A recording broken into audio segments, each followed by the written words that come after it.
And on Believe in Vikings tonight, we're here with Shawne Merriman. Shawne, how are you doing? Welcome to the show. I'm doing well, man. How about yourself? Not bad. We're going to launch right into these questions for you. The Vikings and the Chargers play on Sunday, the battle of the winless, if you can believe that.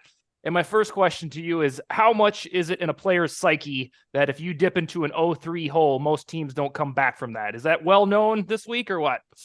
Yeah, you don't go into the locker room saying if we lose 3 games, our season is over, right? That's not that's not a mentality you have, but you know there's some change is going to come, right? You don't go 0-3, 0-4 and start losing out without there being changes in the front office, changes to the coaching staff, guys getting benched. You know that a tornado is coming. You know that the storm is coming, that it's going to be changes. So as a player, man, you go out there and you want to stay upbeat. You don't want to go into the locker room like there's a funeral, right? And kind of be negative about it and try to just keep upbeat. But at the same time, man, somebody's going to be on 3.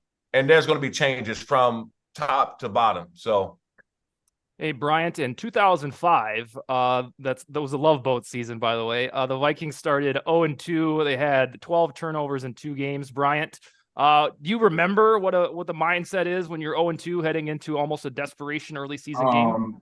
That was part of the reason why we had that gathering. Because after that, we went on a 7-game win streak.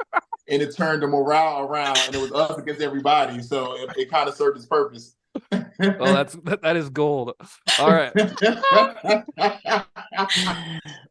Well, hard to argue with that. Yeah. I mean, that's a mic drop moment. All right, Ron, what do you got for Shawne Merriman tonight? Shawne, nice to meet you. Thanks for joining us. So my question pertains particularly to, I don't know if it was your only time when you came to town here, but 2007, November 4th, I remember it because it was my 21st birthday. Adrian Peterson went off against you guys. And you guys obviously had a very good defense. Antonio Cromartie had the 109-yard return himself, and you guys were elite across the board. Shawn Phillips, yourself.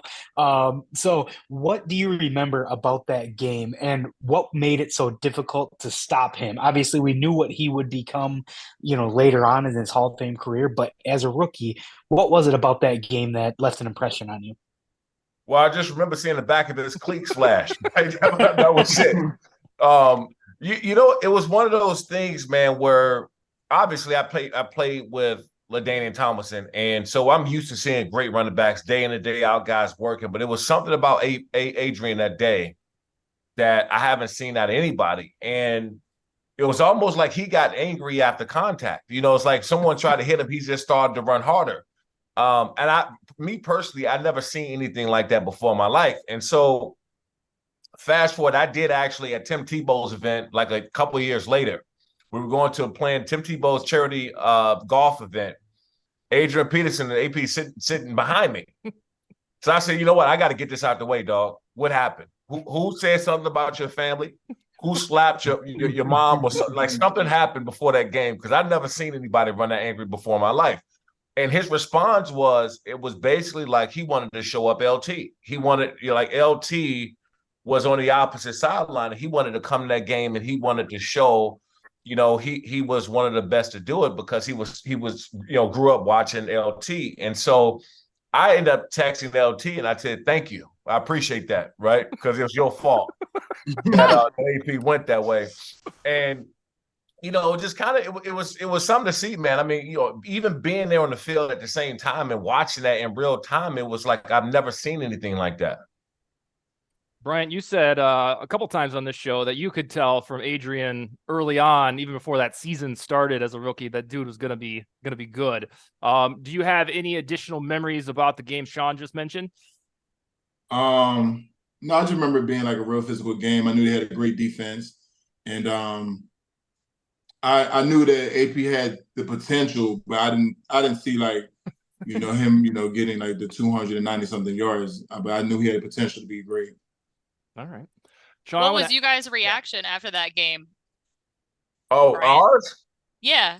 Oh, it was a cemetery on the plane. It was like it was a cemetery, because you got to think, and that was also the year that we started out. We talk about these 2 winless teams. We also in 07 started out 1-3, right? And so the country, the media, we're getting slammed by everybody. We got one of the best defenses in the league. We got the best running back at the time in the league, wide receiver, tight end, Antonio Gates, Phillip Rivers, Lorenzo Neal. We're stacked. And we started season 1 and 3. And so we're already getting hammered in the media in the first place. And then you go out and have Adrian Peterson break the rushing record against us. I mean, we're just getting killed. And, kind of fast forward, we end up playing the AFC Championship that year. And so when we talk about these 0-2 teams, 0-3 teams, there's a sense that you can turn this thing around. And we did. And we were getting hammered by everybody. And, we started to get back on track and start playing well. And it was water under the bridge after that. Well, one of these two teams come Sunday night will need that pep talk because unless there's a tie, somebody will be 0-3. One of the Vikings linebackers I want to ask you about, as soon as Bryant said you're going to be on the show this morning, I wanted to pick your brain about this. An undrafted guy named Ivan Pace from the University of Cincinnati. Presumably he went undrafted because he was about 1.5 inches too short. So I want to know, is it bogus that a guy would be too short to play that off-ball linebacker position? Yeah. In my opinion, absolutely. And look, especially when you get close to the draft time, right? It's the same thing that happened. What's the quarterback there from with Bryce Young, right? This guy played at Alabama. He's been the same height his whole college career. Now all of a sudden he gets into the NFL. He's too small. He's too short, right? And so those type of things are thrown around, and there's other underlying reasons that they're not talking about and just blame it on his height.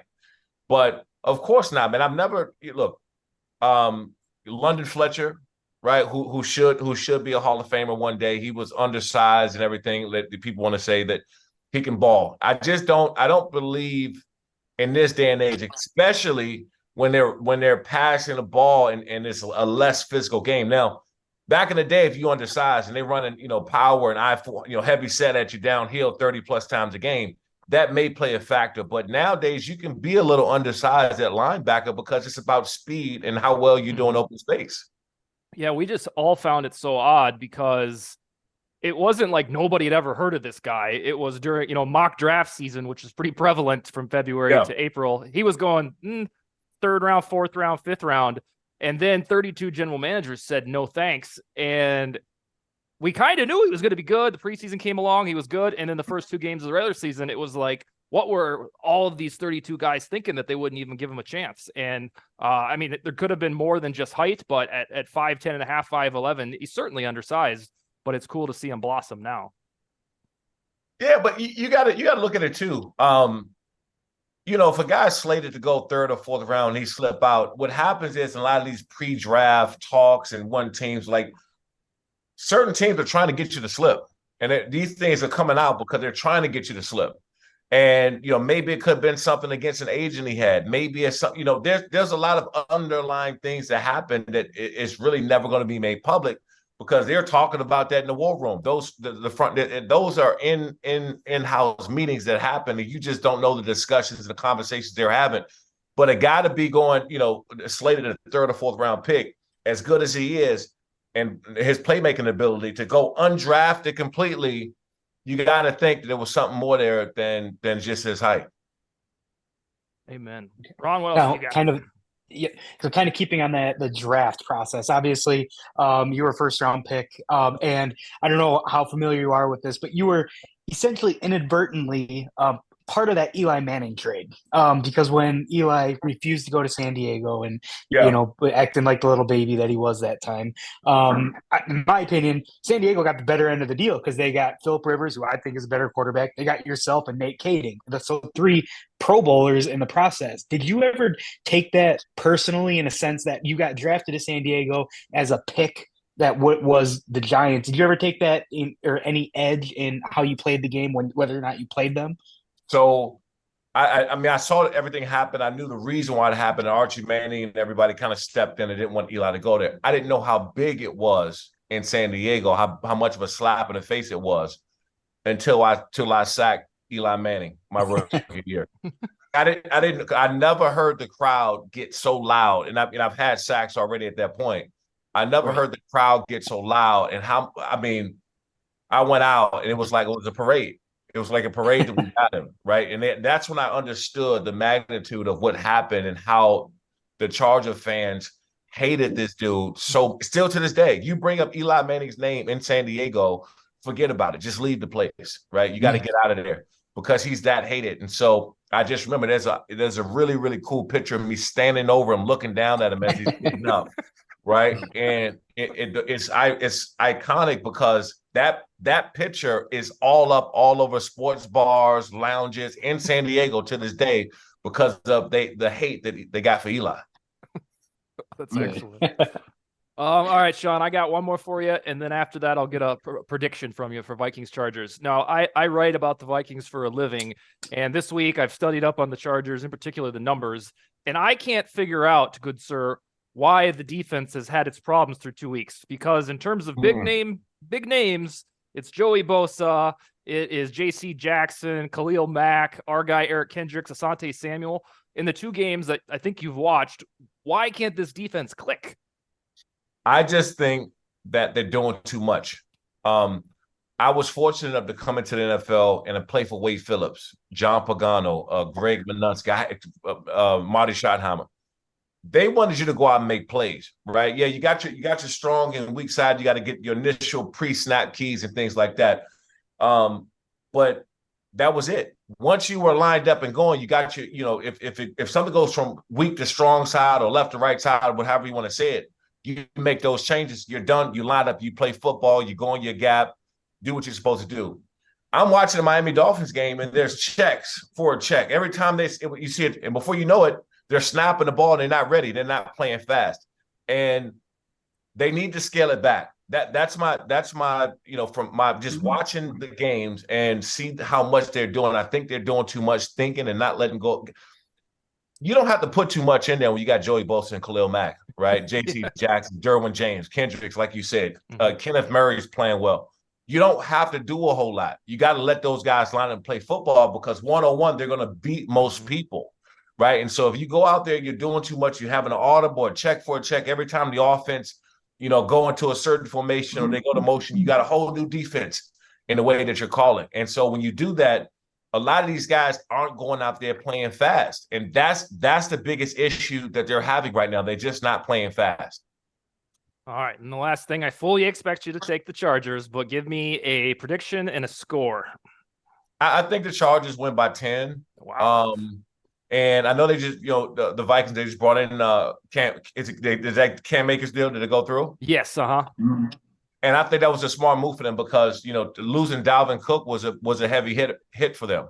Mm-hmm. And, Kirk Cousins, he's going to be what everybody expects him to be, right? I mean, he can light you up at times. He can go missing at some time. Like, you're going to get that from him. And I think that just his ability to catch fire is why he's still there, why he's still playing quarterback, because he does have these streaks where he looks amazing. Mm-hmm. And he does have this time. You look at him and like, what in the hell are you doing, dude? Like, he has that thing about him when he can light you up, go missing, light you up, go missing. It's the inconsistency.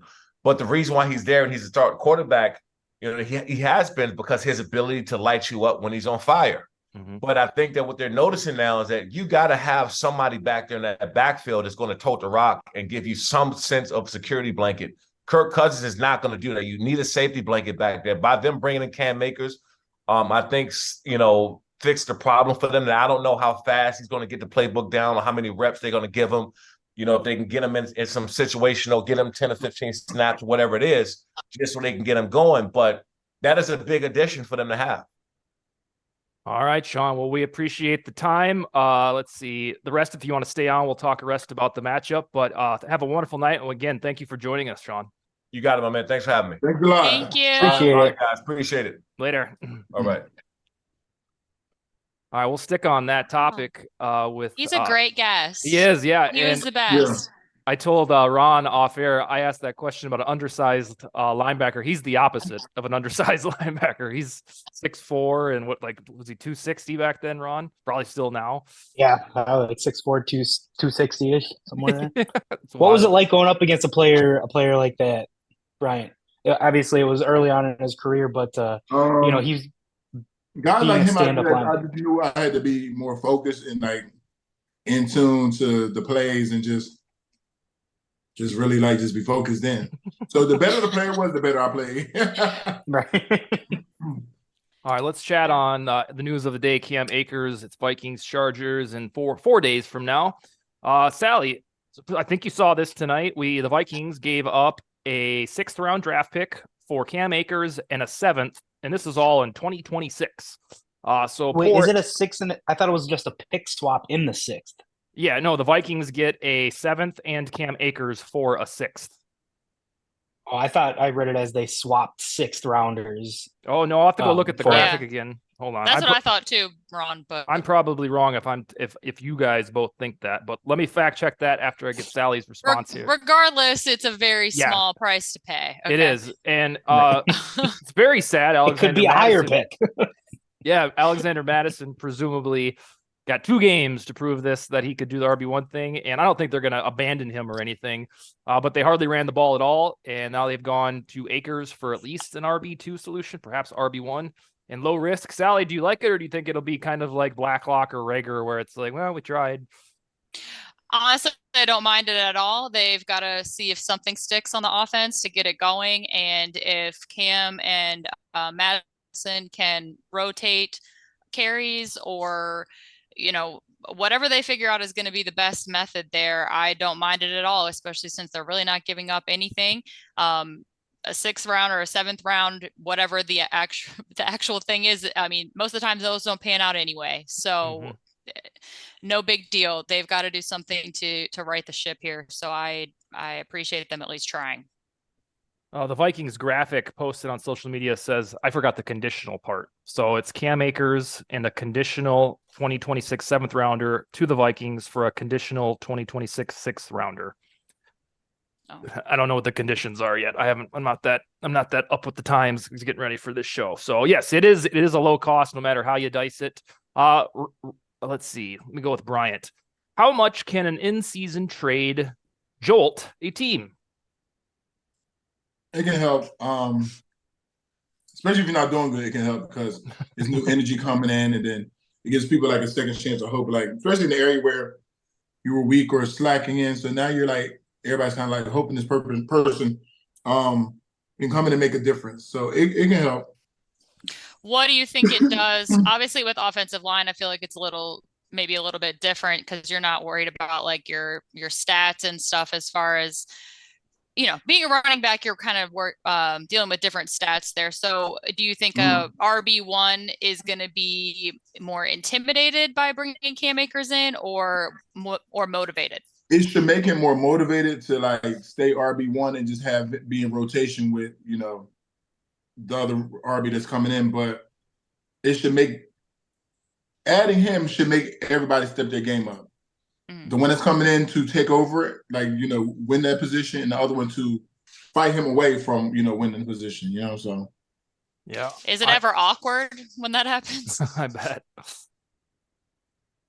The players kind of know, like, if they see him in practice, they'll have an idea of who they're more of a fan of, just watching them practice and run the ball. So once it gets there, it's really up to the individual. Sally, I hope that they keep, at least out of the gate, I don't know if Akers will play Sunday or whatnot, but I hope that they keep some equity with the rushing attempts because Alexander Madison has not been given a fair shake to be the RB1 because they've ran the ball the 3rd least in NFL history from any team through 2 games. And then when they do run it, the offensive line has looked like shit.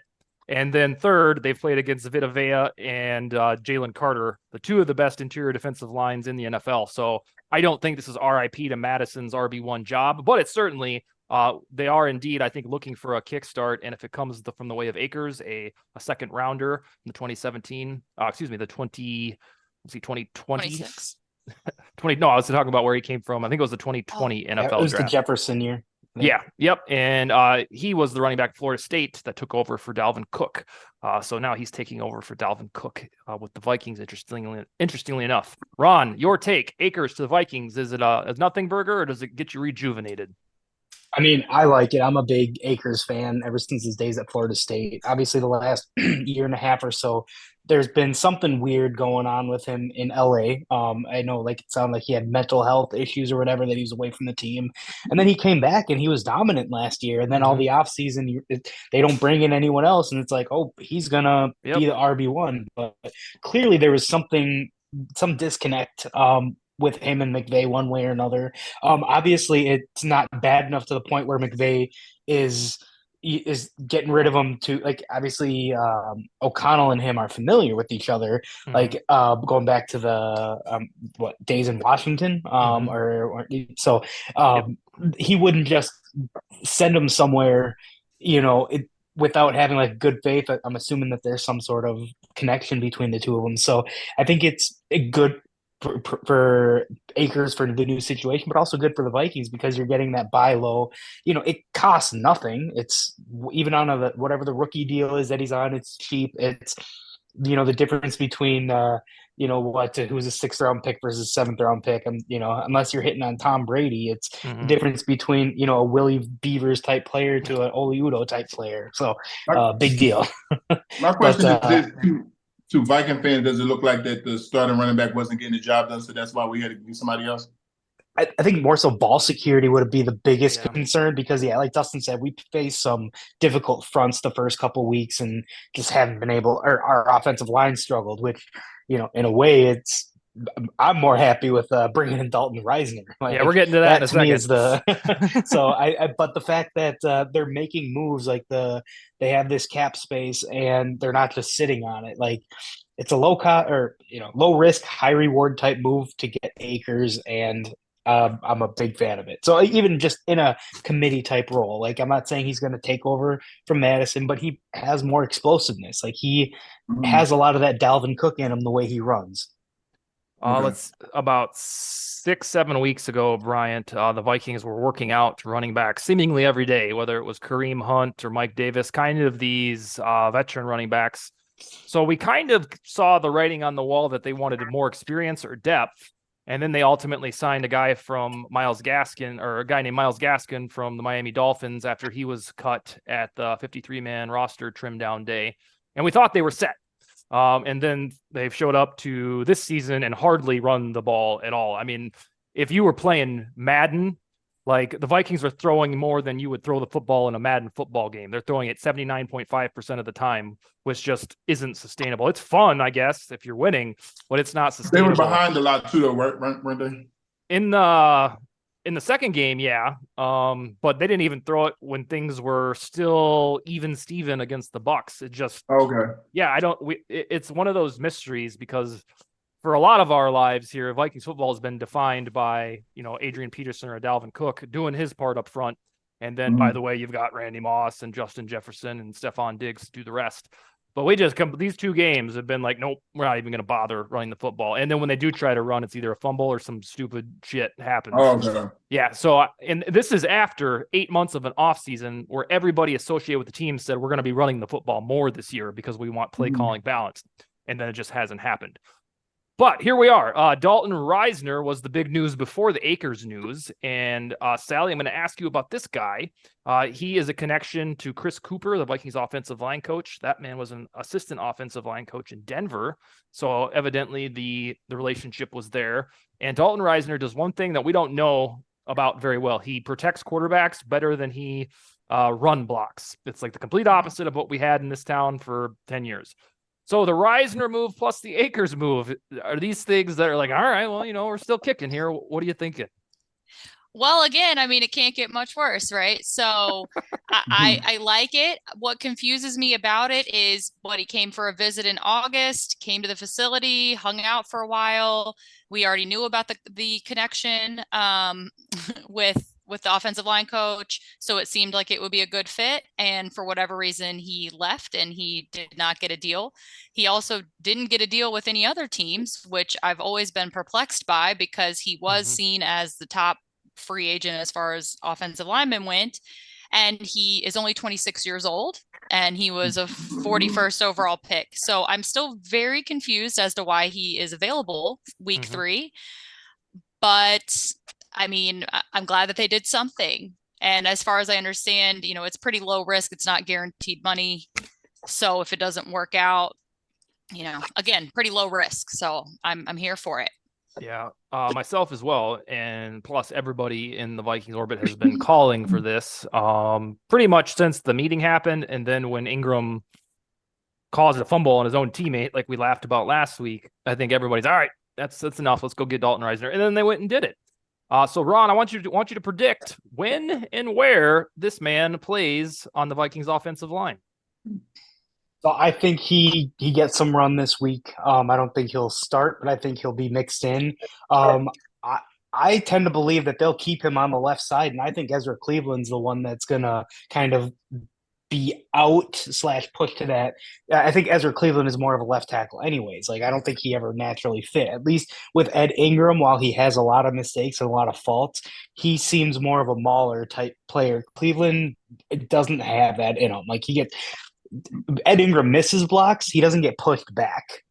Ezra Cleveland consistently gets pushed back. So, but I love it bringing in Reisner. I think, yes, he's not as good run blocking as he is pass blocking, but we're a pass first team. And it sounds like, from what I heard, I don't know if it's credible or not, but it sounded like there were like half the league wanted him and kept calling on him. But after his workout here, this is where he wanted to be. And if you even look at his wife on TikTok, like she all of a sudden now pops up on my feed or whatever, and she seems super excited about like being in Minnesota, and like that's where he wanted to be. And so I think there's merit to it, and whether it is the Chris Cooper connection or it's just he's looking at it as I can step in and I can do a damn good job, even just adequate job, and I'm not going to get roasted by the media. Like you're going to get praised. So, but I love it.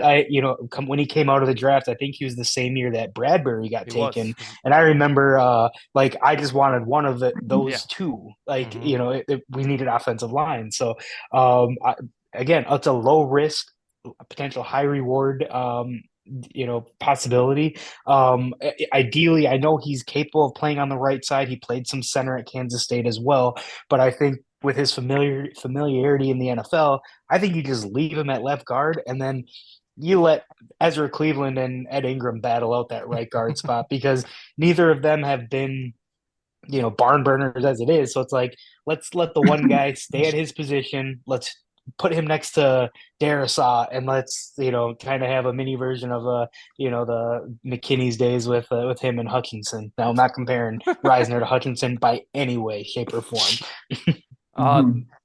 One thing that I can't remember if I've said on this show or not to keep an eye on is Ezra Cleveland's contract is up after this year.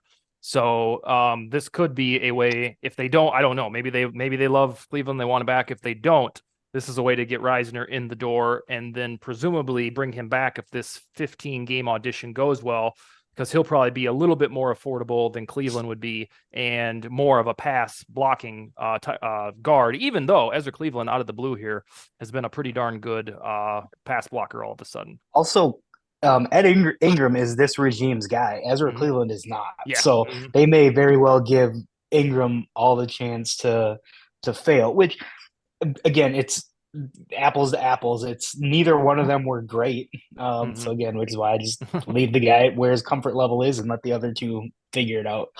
Bryant, we're trying to figure out when this new left guard, veteran left guard, could be ready. Let's say you were a free agent 10 years ago or so. If you got a call on a Monday and it happened to me when I left from. Oh, really? Okay, my bad. From Baltimore, and I had to go to the Dolphins. I got there on like a Tuesday. Oh, you did? I played that Sunday. Okay. So is it are you barnstorming to study and to learn everything, or studying? Because for the most part, at that point, I've been around. So I've been around a lot of different offenses. So it was more about just remembering terminology. So for me, having somebody who had been there next to me, the guard, just making sure we communicated, just so I could feel comfortable, make sure we communicate so I knew exactly where we were going or whatever. But yeah, he's been around for a little bit, right? So 2019. Okay, yeah. So it shouldn't take too. It's really terminology that you're trying to like translate over now, because different teams call things, different things. So it's really that, like, there's only but so much blocking. You know what I'm saying? And identifying. So it's just more terminology, just communicating. So over communicate, especially at the beginning, to over communicate, with the person next to you. And when you were in that situation, did you rotate out more than you normally would, or did you pretty much play the entire time? I played the entire time. I couldn't rotate out. Yeah, I guess I could have rotated, but no, I played the entire time. Cool. But And you not- just have to get in your playbook, and you just have to just communicate. I just feel like I was always big on communicating and talking, just to make sure, to make sure I'm, so go talk to me, you know what I'm saying? And Do you feel like that was a good game? it actually was a really good game for me. Oh, good. My Yeah. first game. Because I feel like we didn't do a whole lot either. As far as it wasn't a whole bunch of trick plays or anything like that. So it was pretty basic. I knew on pass protection the majority of the time I had the end, things like that, and run block, depending on what direction it is. So it's not too hard. Cool. Now, in a signing like this, obviously from your perspective as a left tackle, again, Hutchinson was out of this world, one of the best to ever do it at the position. But what is it say he stays on the left side from Raun Sawh's perspective? How much will that help him improve, knowing he has, trust in the guy to his right, that he doesn't have to make up for those mistakes or anything? How much will this help his development? For to have trust in the guy next to you is a big thing. When you don't really have trust, it can be a little shaky at times, but to have trust and be comfortable with the person next to you is very important. What I was going to say there is, not for nothing, Reisner should know these Chargers pretty damn well. Played them twice per year, which would equate to what? Between 6 and 8 times. And he hardly misses games to injury. So he should know the opposition better than most. It would be like a Viking signing somewhere and boom, playing the Packers or the Bears right away. All right, let's do some predictions and then let it be for the night. Once again, thanks to Shawne Merriman for joining. Bryant, this is a 0-2 team versus an 0-2 team. I told Shawne that both these teams are desperate. The numbers for teams that start 0-3 go down to hell. Only 2% of teams since 1990, when the NFL allowed more playoff teams, reach the postseason. Who do you like in this game and why? I'm going to go with the Vikings. 'Cause I always feel like it's a little difficult traveling from the West Coast over. You're back at home. You have home field advantage. You want to shake off these losses, and finally win at home in front of your fans. So, I feel like they should get a little motivated and kind of clean up some of the mistakes they've made. There's definitely people that's coming now to kind of fill in some positions, and it should wake some people up. And then I just feel like it should be a little better performance. We're going to have a real sad show if they do not win, because we're going to have to start thinking about, all right, what are we doing? What comes next? Because 0-3 will put them right in the balance for getting the number 3, 2, 1 pick, whatever it may be. Although they're probably not that bad at their core, they're not going to be much if they start 0-3. I've got the Vikings finally playing a good game at home and finishing it 34-23. I just have visions of grandeur, evidently, that they're going to finally play a good game. Ron, what do you got? I actually kind of thinking along the same lines, as far as the score, I was thinking 34-27. Okay. And again, the reason is I think the Chargers are a good team, and a damn good team. They have a really good roster. I think Brandon Staley holds that team back. And I think Shawne Merriman touched on it earlier when he said, you just got to let these guys play. I think there's merit to that. I think Bosa, Khalil Mack, they have a ton of weapons out there, but they seem to every year under Staley underperform. And then also Justin Herbert, I know you mentioned that Kirk has he can be on fire or he can disappear. I think Justin Herbert's the same. He has those same moments where he looks elite, and then other times where it's you can't get you have 3 shots to get a first down for 3 yards or whatever, and you can't do it. I think Herbert's the ultimate. If he'd have the most Super Bowls ever if other things went right for him, like the way they talk about him. So again, I think Herbert's extremely talented. I think he's tiers above Kirk. I'm not saying Kirk's on the level, but there's a lot of similarities in their game. So I do think the Vikings clean up their mistakes that have cost them. And, when you put the ball on the ground 4 times, in every which way, you get a great punt return, balls out, first down run, balls out, get the ball back.